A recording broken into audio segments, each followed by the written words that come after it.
So we've explored the Okavango Delta on the water and on the ground.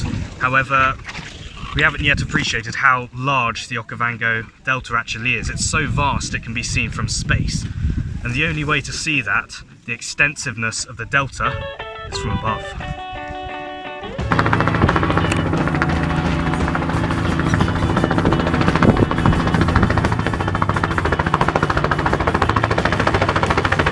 Looks like our ride's here.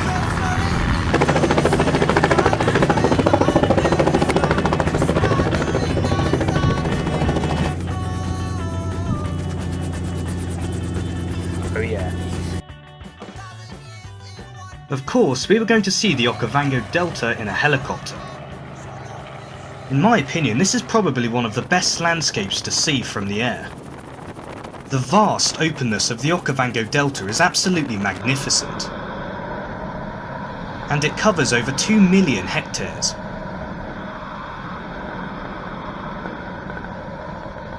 As soon as we were above the delta, finding wildlife certainly wasn't difficult. Especially the large herds of elephants. The waterholes and rivers teemed with life, and we saw various smaller animals, such as large herds of zebra, and a jaw-dropping spectacle of a herd of Cape buffalo crossing the rivers. We spotted many other animals as well, including wildebeest, giraffe, a lone male ostrich, a red lechwe, and a large tawny eagle giving us the death stare.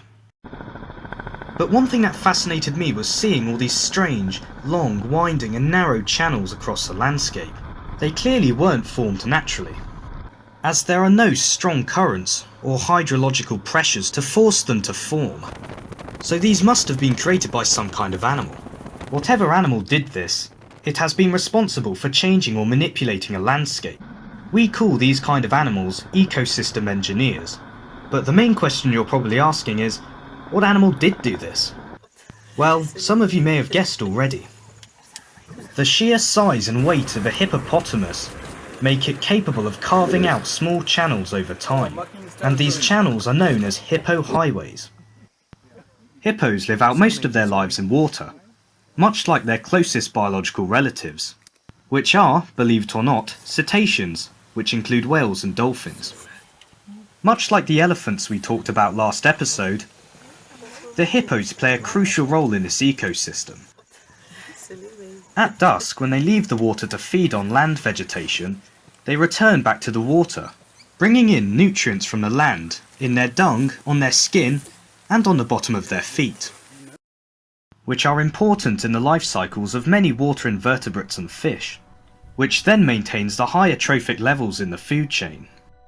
Animal species that thrive on the wetlands, such as crane and waterbuck, are dependent on the hippo highways, but unfortunately, like many large mammals today, the hippopotamus is declining, and it'll soon be yet another example of how losing one species of animal can lead to the loss of a beautiful and unique ecosystem.